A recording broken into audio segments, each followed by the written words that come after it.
Түүний хувьд бол хандлага ууршаалт сэдвийн хүрээнд итгэл тавина. За хууль зүйн ухааны магистр 2017 Монгол Улсын сургуулийн хууль зүйн сургуулийг төгссөн. 2020 онд холбооны бүлээн Герман-Улсын Геотикийн их сургууль бол мэдээ технологийн эрх зүйн магистрийн хөтөлбөрийг бол хүний хөрөнгө мэдээлэл хамгаалах эрх зүйн чиглэлээр бол магистрийн зэрэг хамгаалсан. За компани эрх зүйн хүний хөрөнгө мэдээлэл хамгаалалт хөрөнгө оруулалт за татварын эрх зүйн чиглэлээр мэргэжлийн ажилтдаг Амарот гэж энэ залуу бол таахын сонирхолтой зүйл байна. За өнөөдөр Pricewaterhouse компани менежер хууч өнөөдөр Амарот түүнийг хадгалаад тавцгаа. Камера хэсэж байна. Юу яагаад тийм манай Амарот гэдэг чамаа асуухгүй би гарахгүй гэдэг. За дахиад түүнийг өгдөө Амараа. За сайн байцгаана уу. За бүгдээ оройн мэд хүргэе. Урд нь ерөөсөө ярьж байгаагүй асуудлаа гэх юм уу. За асуудлаар ч наашиг зүйлээр та бүгд тавих ч юм. За шүүхийн танхим биш. За дээрэс нь аль нэг мэргэжлийнхаа чиглэлээр биш хүмүүст яриа хийх бол бас их сонир байдаг юм байна. За миний хувьд бол сая танилцуулга бол хийсэн байгаа. За голчлон одоо хөрөнгө оруулалт компани эрх зүй за гадаадын хөрөнгө оруулагч болон дотоодын компаниудтай ажиллаж одоо хууль зүйн зөвлөгөө үзүүлдэг ийм хуульч бас нэг төрөл байгаа. За тэгээд хандлага ба ур чадвар гэдэг өнөөдөр би ярихаар болсон. За та бүгдэд аль нэг зүйлийг би бол заахгүй аль болох та хэдийн бас саналыг та хэдийн бас туршлагыг хуваалцахтай та хэдийн туршлагыг сонсох ийм зорилгоор бас энэ слайдыг бэлдсэн байгаа. За би одоо өөрийнхөө багахан жилийн туршлагатай бас үндэслээд за ер нь бол дараагийн үеийн хуульч нар бидний одоо бидний шиг залуу хуульч нар ямар ур чадваруудыг эзэмших юм бол бас ирээдүйд илүү үнэлэгдэхгүй гэдэг талаас нь өөрийнхөө саналыг би зүгээр дэвшүүлж байгаа ухаантай ийм слайд байгаа шүү. За та бүгд өөрөөсөө за why choose you гэмээр за би нэг хүнсэл чи би слайд англиар бэлтгэсэн байгаа. За энэний шалтгааныг би бас сүүлд нь тайлбарлана. За ер нь бол зарим нэг нэр томьёо гэх юм уу одоо skill гэх юм attitude гэх юм уу монголоор орчуулж болно. Гэхдээ яг нөгөө хурж байгаа тал нь англи хэл байх юм бол илүү бас хүрх юм болов гэсэн бодлоор ингээд англиар бэлтгэсэн байгаа. За хуульчдыг олон төрөл байна тийм ээ. За прокурор байна, шүүгч байна, төрийн байгууллагын хуульч нар байна. За одоо миний хувьд хуулийн зөвлөх үйлчлэг үзүүлдэг. За тэгээд хуулийн фирмийн хуульч нар өмгөөлөгч нар байна тийм.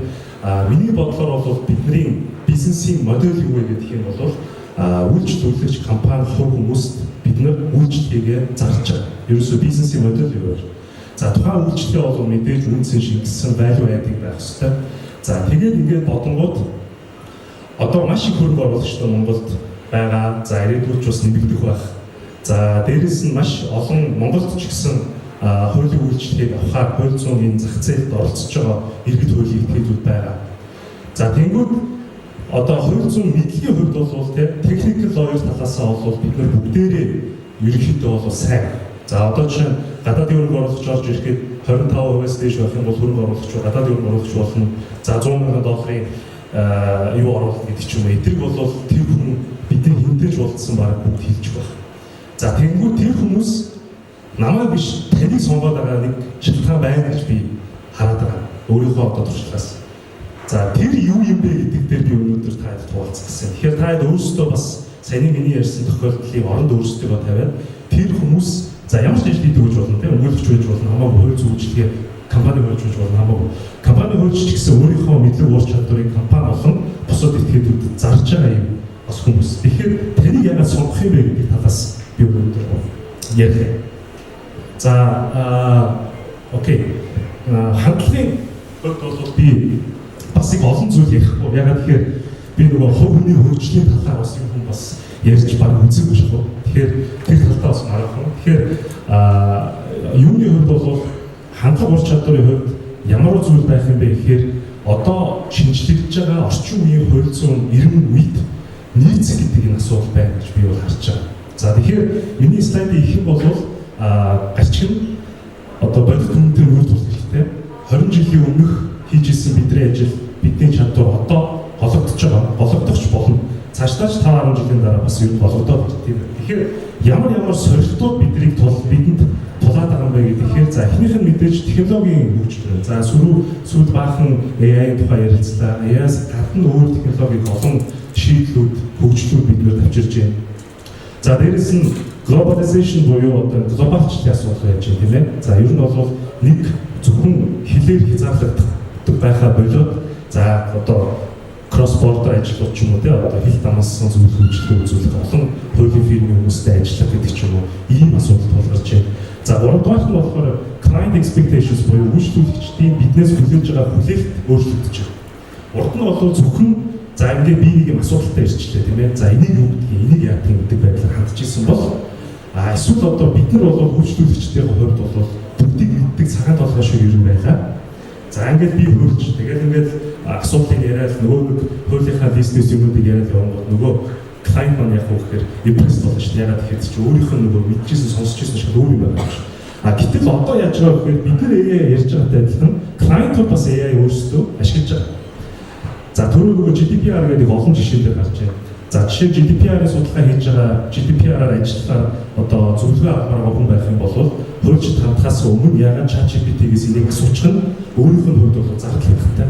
Дээрээс нь хугацаа амьдчихдээ. Тэгэхээр би яагаад энийг заавал хуульчаас асуух юм бэ гэдэг асуудал үүснэ. Тэгэхээр энийг бид нэр энэ хүлээлтийг бид нэр яаж давах уу гэдэг маань залуу хуульч бидний цаашдын одоо ерөн үеийн бас нэг том чадвар байх хэрэгтэй гэж бодсон байна. За яг хуу сүүлийн слайд бол нөгөө uncomfortable truth гэж тийм ээ. За ер нь бол 20 жилийн өмнөх чадварууд бол одоо гологдож байгаа гэсэн юм санаа хэлж байна. Гэтэ яг гологдож байгаа гэдэг нь би бүгдийг яриаггүй. Зүгээр зарим нэг шинжтэй хувьсэл өөрчлөлтүүдийн хүрээнд бол гологдож байгаа гэсэн. За skills can be taught, attitude must be chosen гэдэг энэ бас миний дуртай үг. Тэгээд ер нь бол чадварыг бол олж авч болно. Хандлагыг бол хүн өөрөө сонгоно. За олж авах, сурна, туршлагаараа бас гайжуулна тийм ээ. Тэгэхээр ингэж байгаа. За хандлагын тухайд бол та нар бүгдээрээ надаас маш олон зүйлээр мундаг. Хандлагын хувьд ч гэсэн олон зүйлийг дотроо бодож шингээж сурсан гэдэгт би бол итгэлтэй байна. Зүгээр миний туршлагаар бол ийм гурван хандлага одоо ирээдүйд нэлээд үнцэнтэй байх юм болов уу гэж би өөрөө хувьдаа хардаг. За эхнийх нь болохоор lifelong learner буюу тасралтгүй суралцагч байх хандлага маш чухал байдаг. За би яагаад энийг болчиж энэ дээр оруулсан бэ гэхээр миний өөрийн гаргаж ирсэн алдаа. За дөнгөж их сургуулаа төгсөөд хуульч болоод бид нар ч нөгөө хуульч болохын тулд маш их шалгалт, маш их шалгуурыг давж иж хуульч болж байгаа шүү дээ. За тэгээд тэгсний дараа за ер нь ингээд болчихлоо гэсэн хандлага бас байдаг. Яг ингээд дөнгөж та бүгд ч гэсэн тийм байсан байх. За тэгж бодож ирсэн бол хараа үү. За нэг ганцхан байна уу? Хоёр. Окей. За be honest. Окей. За гурван хүн байна. За бас дэжүү байна. Тэгвэл энийг за яриад хэрэггүй шүү дээ. За дараагийнх нь болохоор integrity under pressure гэж байна. За тэгэхээр техникийн мэдлэгээс гадна бас нэг чухал зүйл бол ёс зүйтэй байх нөгөө хуульчийн нэр хүнд интегритиг хамгаалах гэдэг маш чухал. Энэ бол 20 жилийн өмнө ч байсан, одоо ч байна. Дараа нь AI-ийн үед ч гэсэн энэ бол хэвээр. Энэ бол модноос гарахгүй байна. За энэ дээр гэхдээ юу яриад байна вэ гэхээр өөрийнхөө нөгөө нэг хэр шудраг бай гэдээ асуусан шүү дээ. Та энэ өөрсдөө нэг юм бодсон байх те. За яг хөө миний оруулсан интегрити бол маш их ачаалал, маш их дарамт прешерийн үед та нар тэр интегритигээ хадгалж чадахгүй юу гэдэг асуудал маш их чухал гэж миний хувьд бол харсан. За олон дедлайн тулаад ирдэг те, олон ажлууд бий болоод ирдэг. За клиент харилцаж байгаа клиент болгоны хандлага цааш өөр байдаг.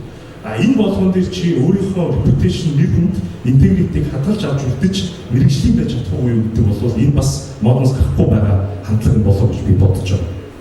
За гуравдугаар нь бол problem solver. За тэгээд be a trusted advisor гэж байна. За асуудлыг шийдэгч байх. За дээрэс нь маш итгэлтэй зөвлөх түн шүү. Үйлчлүүлэгчийн хувьд ч гэсэн хамтран ажиллаж байгаа хүмүүсийн хувьд ч гэсэн асуудлыг шийдэгч байх маш чухал.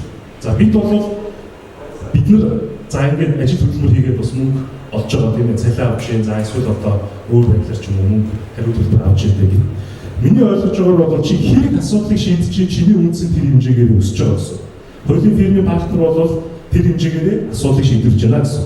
Асуушид байх юм бол өөртөө таарсан хэмжээнд асуудал шийдвэрж байна гэсэн. Тэгэхээр асуудал шийдвэрлэх талын хандлагыг өөртөө суулгах юм бол за дөнгөж хөрж болсноосоо ч юм уу эсвэл оюутан байхаасаа ч юм уу суулгах юм бол явандаа энэ маань өөрөө туршлагаар хэмжээд илүү хөгж бас ийм боломжтой юм байна. За тэгэхээр би ийм гурван хандлагыг зүгээр та хэд онцлох гээд энд бичсэн байна. За өшөө зөндөө чухал хандлагууд бол байгаа. Тэгэхээр та бас слайдын дараа хүсвэл хуваалцаж болно.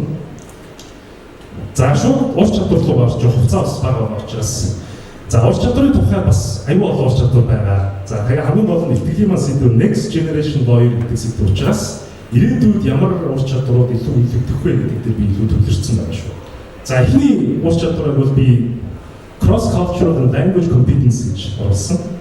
За cross cultural гэхээр мэдээж олон талын соёл, олон талын зан заншил, хэл, олон талын үзэл бодолтой хүмүүстэй чөлөөтэй харилцах. Бид нар монгол хүмүүстэйгээ чөлөөтэй ярилцахтай адилхан яг мэрэгжлийн байх. За дээрэс нь нөгөө хүнтэйгээ харилцахдаа яг одоо тухайн соёл, тухайн хэлийг бүрэн одоо сайн ойлгосон байдлаар ингэж cross cultural байх нь өөрөө бас их айгүй чухал юм байна. Өнөөдөр бид нэр зөвхөн монгол хүмүүстэй уулзалтаа үгүй гэж магадгүй те. Тэгэхээр ямар ч хүн байсан тийм хүмүүстэй яг нэг төвшөнд нь харилцах гэдэг бол бас нэг чухал. За энэ дээр би нэг юм ишлэл оруулсан байна. The law is only half the conversation гэж байгаа. Залуу хуульч нарын нэг алдаа би өөрөө усаад орж байгаа. Гэтэ хөдөлгөөс харж байгаа нэг алдаа юу вэ гэхээр хүмүүстэй ярихаараа ингээд за би хуульч юм чинь эсвэл нөгөө хүн чинь хуульч юм чинь эсвэл хуулийн асуудлаар ярьж байгаа чинь би зөвхөн хуулиар ярих гэсэн бодолтой орж ирдэг. Зарим тохиолдолд бол зөв. Гэхдээ нөгөө хүн чинь ямар ч хүн байж болно, ямар ч төгс байдалтай хүн байж болно. Тийм учраас хууль болон зөвхөн харилцан ярианы бол тал хамгийн дээд тал. Ихэвчлэн байдаг юм байна. За хоёрдугаар нь бол language competence гэж байгаа. За энэ дээр бол би англи хэлийг сурах талаар ярихгүй. Та бүгд англи хэлээр бол мундаг ярьж бичиж байгаа. Гэхдээ үнэхээр би англи хэлтэй proficient үгүй юу гэдгээ бас та өөрсдөө бодоод үзэх хэрэгтэй. Мэргэжлийн түвшинд клиентийн хүлээлтэнд нэгцгүйс англи хэлтэй байх. Нөгөө талаасаа ердийн түвшинд англи хэлтэй байх хоёрын ялгаа асар өөр. Үгийн сонголт, бичиг. За тэрнээс шалтгаалж клиентууд чамайг юу гэж харах уу гэдэг хүртэл үнц өөрчлөг. Тэгэхээр та англи хэлтэй бүгд англи хэлтэй байх тийм. Англи хүн гэдэг арга бодлоо. За англи хэлтэй байх тийм. Тэгэхээр хэрвээ англи хэлтэй болвол энэний улам мэргэжлийн бичгийн түвшинд за нөгөө хүний харилцааны одоо түвшингөө бас сайжруулах хэрэгтэй гэдэг юм. Зөвхөн англи хэл биш, өөр хэл байсан ч ялгаагүй. За тэгэхээр хэлний асуудал бол бидний next generation гэсэн сурах хэрэгтэй бас нэг чадрууд юм байгаа. За хоёрдугаар нь technological fluency гэж байгаа. За энэ дээр би зөвхөн AI-ийн хэрэглээг бол оруулсангүй. За түрүү өглөөний ихтгэлүүдээр болохоор AI хуульчдыг оруулах талаар ярьж байна. За дараагийн ихтгэлээр болохоор algorithmic justice-ийн талаар ярьж байгаа шүү дээ тийм. Нөгөө AI алгоритм их зүүн маргааныг шийдвэрсэн тухай. За та бүгд хэрвээ AI ашиглаж байгаа бол өөрсдөөсөө бас нэг зүйл асуугаад дүгнээд хэрэгтэй. Бид нар үнэхээр AI-ыг ашиглах ур чадвар бидэнд байна уу гэдгийг хуульчид өөрсдөөсөө бас асуух хэрэгтэй. За би яагаад энийг хэлж байгаа вэ гэхээр жишээ нь манай фирмийн хувьд бол нийт 5 төрлийн AI платформ ашигладаг. 2 нь дотооддоо хөгжүүлсэн, 3 нь болохоор бидний мэддэг Copilot энэ байж байгаа. Тэгэхээр бүхэл бүтэн 5 төрлийн платформ байхад бараг асуушинтэй хэрэг байхгүй байгаа байхгүй. Жишээ зөвхөн миний анхны бодлоор бол гэтэл ингээд хэрэглээд ирэнгүүт бас үгүй юм байна. Яг одоо AI ингээд өөрчлөлт орж ирээд дадлагын хүмүүсийг орлоо ч юм уу эсвэл одоо асуушинтыг орлоо зөвхөн партнер ажиллаад ингээд яваад байгаа гэдэг бол бас үгүй. Тэрэн дээр бид нэр AI-г ашиглах ур чадварын асуудал байгаад байна. За prompt яаж хийх бичвүү, яаж зөв үнцөөс бичвүү, датагаа яаж өгөх үү гэдэг чинь хүртэл бидний technological fluency-д бол хамааралтай. За би тэгээд энэ слайдн дээр болохоор ийм ишлэл оруулсан. AI хуульчдыг орлох. За би бол маргааш орлох гэж бодохгүй байна. Тэгэхээр өнөөдрийн байдлаар бол AI хуульчдыг бол орлох гэхээсээ айхаас илүүтэйгээр AI ашигладаг хуульч нар AI ашигладаг хуульчдыг бол орлох байх. За энэ бол бидэнд тулгарч байгаа асуудал бол мөн. За яаж юм бэ гэхээр дөрөв миний ярьсан жишээ байна тийм үү? Одоо хуулийн энгийн зүйл асуугаад ирэнгүүт би AI ашигладаг байх юм бол тэр хүн дарах цаг надад бага, зарцуулах цаг бага гэсэн. За дээрээс нь миний нөгөө нэг чаржлах бийл бол бага болно гэсэн. За тэгээд ирэхээр нөгөө клиентууд чинь яг хөөхөд биднэртэй илүү найзаж таарна. Нөгөө хүн чинь болохоор AI ашигладаггүй хүн байх юм бол бүх юм дараа нь хэлэх шүү дээ. Тэгэхээр тэр хүний чарж оролцож байгаа нөгөө багийн гишүүдийнх нь хөдөлмөр эдгээр бүгд шинэ юм чинь. Тэгэхээр AI-г маш одоо ухаантайгаар за дээрээс нь зөв скиллтэй ашиглах хэрэгтэй. За тэгэхээр энэ бол биднэрд бол болж байгаа асуудал гэж бодож байгаа. За зөвхөн technological fluency гэдэг зөвхөн AI биш. Энд бол өөр олон төрлийн технологи байгаа тийм. За even Word, Excel, PowerPoint ч юм уу тийм энэ бүгд өөрөө бас скил мөн. Excel-ийн хувьд бол жишээ нь энэ Excel дээр ажилладаг хүчнэр байна уу? Байна. За окей. Ерөнхийдөө боловсруулах нь гэхдээ байгаа тийм. Гэхдээ энэ бол маш бас чухал чадвар юм байлээ. Энийг бол бас нэлээд сүлд ойлгосон. За тэгэхээр хоёр дахь скил бол technological fluency. За гурав дахь скил бол харилцаа болон өөрсдөө ятхан оруулах гэх юм уу одоо persuasion гэх чадвар. За яг энэ бол их юм сүртэй юм биш. Зүгээр энгийнээр тайлбарлавал та эдийн авах гэдэг уулзаад байгаа клиентууд ч гэсэн тантай адилхан хүн тийм ээ. Тантай адилхан бас legal expert биш. За тэгэхээр хөрөлчд бол ихэвчлэн техникэл чадварууд дээр маш их анхаардаг бол за энэ communication чадвар дээр бол бас анхаарч авах хэрэгтэй юм байна лээ. Хэрвээ харилцаа чинь next level болоод ахаад ирэх юм бол тэр ирээрээ чиний нөгөө ихэнд ярьдаг үнэлгээ байлуу чинь өсөд өгөөс. Тэр ирээрээ за асуудлыг шийдвэрлэх чадвар ч гэсэн үүс. Тэгэхээр харилцааны чадваруудаа бас нэлээд сайжруулах юм бол энэ шинэ эрүүл мэндийн үйлчлэл туслах ач холбогдолтой юм аа гэж ойлгож байгаа. За яг хоо энэ дээр бол би нэг өөрийнхөө бас бодож явдаг зүйлийг хэлсэн. Маш одоо цогц төвхтэй асуудлыг энгийн болгох. Энэ бас өөрөө харилцааны чадварын маш чухал асуудал. Клиент нь ч ойлгохгүй, өөрөө ч ойлгохгүй, баг нь хойроо яваад байх юм бол чамаагүй байхгүй. Чүүс хийхгүй гэсэн тийм нөгөө ихний слайдаар авах юм бол за тэгээд make it clear гэж байгаа. Тэр бол ойлгомжтой тийм маш зөв үгээр төвч тодорхой санаагаа илэрхийлэх чадвар. За ингээд ер нь бол тэр бол бас нэг супер паверуудын нэг одоо цогц төвхтэй нэг товч болгодог. За энэнийг бол насаараа суралцсан байгаа. За тэгээд энэ дээр бас туршлагатай хөлчнөр байх юм бол бас өөрсдөө санал хэлээрэй те. Энэ дээр бас ашигладаг тип бид нар байх юм бол за дөрөвдүгээрт өнөөдөр миний ярих хамгийн чухал юм бол дөрөвдүгээр скил байна. За энэ дээр энэ слайдын дээр бол харж байгаа те. За good technical lawyer бол бид нар хангалттай хийж байгаа хүмүүс. Эндээс trusted advisor болохын тулд яах юм бэ гэдэг асуулт үүсэж байна.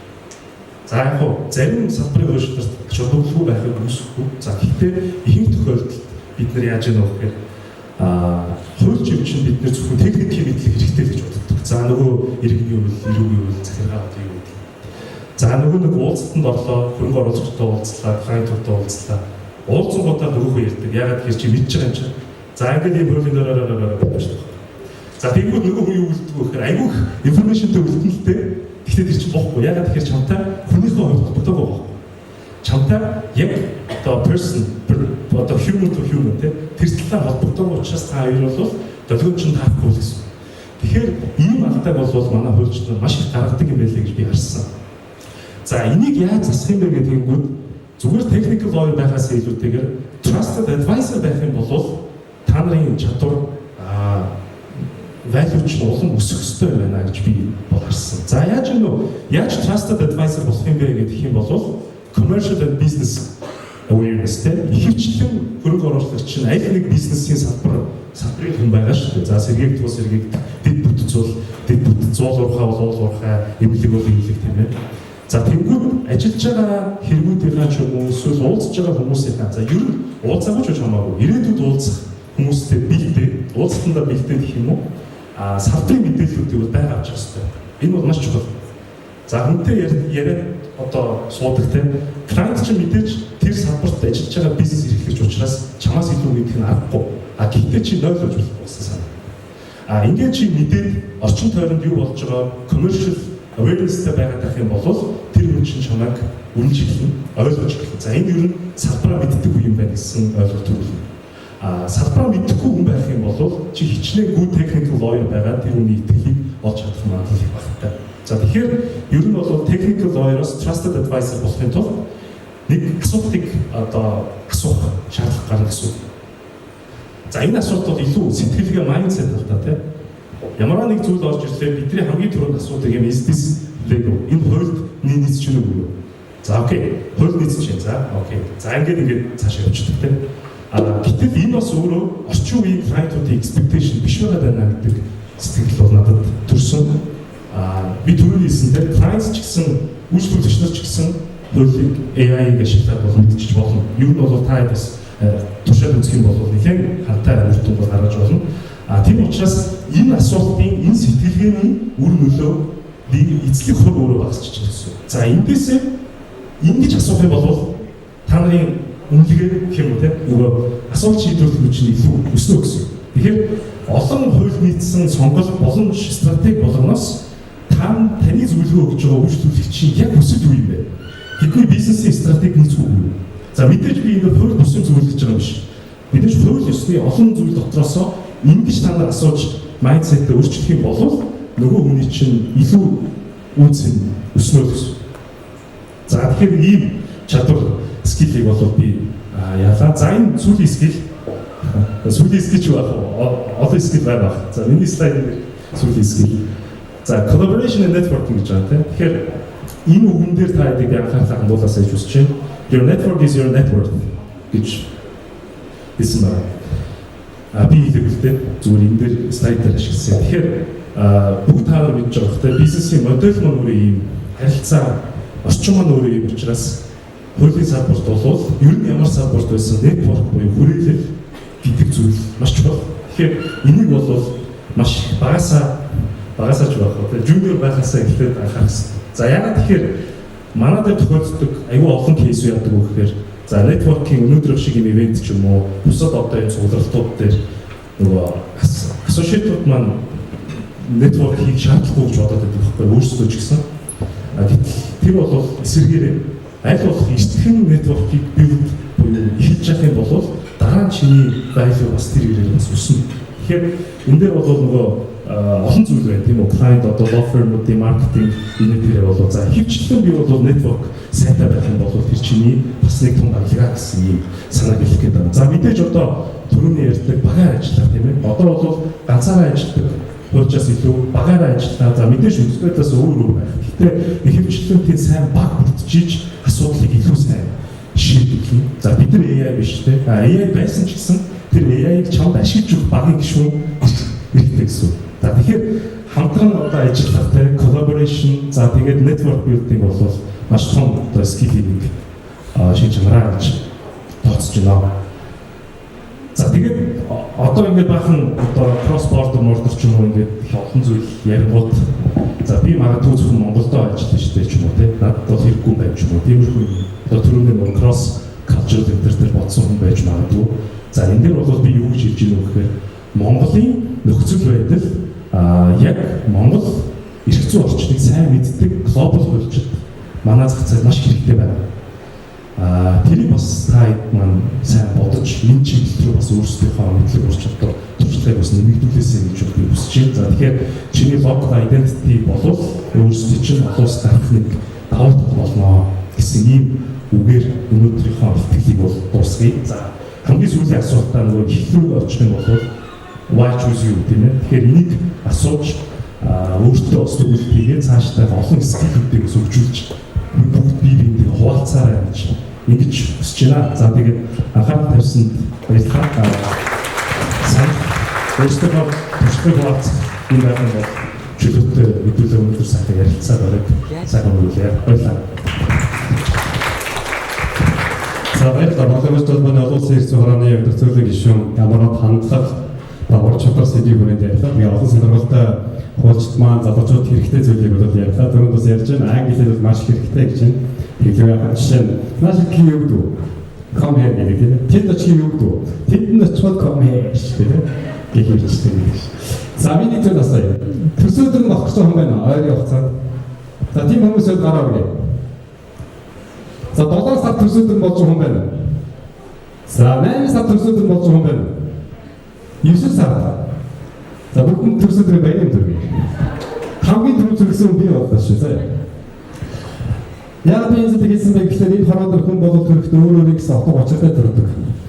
Америкийн нэгдсэн улсад болсон би нэг бодгон жишээ хаахад ярьж өгч бодлоо. Маш хангалттай юм чийсэн юм байна. Тэр эмчийн хувьд бол нэг хаалгаа хийхдээ нарийн мэргэжлийн эмч хаалгаа хийхдээ 4-6 мянган доллар нэг хаалгаа хийх юм байна. Тэгээд тэр хүний ажлын цаг нь бол 7 хоногийн өглөө 10 цагаас эхлээд орой 16 цагийн хооронд за өдөртөө 2 хаалгаа ч юм уу 3 хаалгаа хийдэг. Тэгээд мөнгө авдаг хангалттай амьдралтай юм уу? Гэхдээ тухайн эмчийн хувьд бол 7 хоног бүрийн 5 гарагт өглөө 7 цагаас оройн 23 цаг хүртэл хаалгаа хийдэг. Ийм байсан. Учир шалтгааны юу гэхээр Яг тэр өглөөний 7 цагаас эхлээд 23 цаг хүртэл хугацаанд бол төлбөрийн чадваргүй хүмүүст хаагаа хийж өгдөг байсан. Энийг бол энэ миний өгөх өдөр гэж нэрлсэн баггүй. Тэгэхээр хүн байх ёстой хамгийн чухал хандлагуудын нэг бол яхаа бусдад туслах чин сэтгэлийн өглөг байх ёстой. Тийм учраас та бүхэн маань өөрийнхөө ажил мэргэжлийн онцлогоороо цаг зав гаргах юм бол бусдад бас харамгүй сайхан тусалж өглөг өгж байгаа оюуны мэдлэгээр гэж хэлмээр байна. Баярлалаа. Өг хөдөлгөөн болоорой тийм. Баталгаажтай ирсэн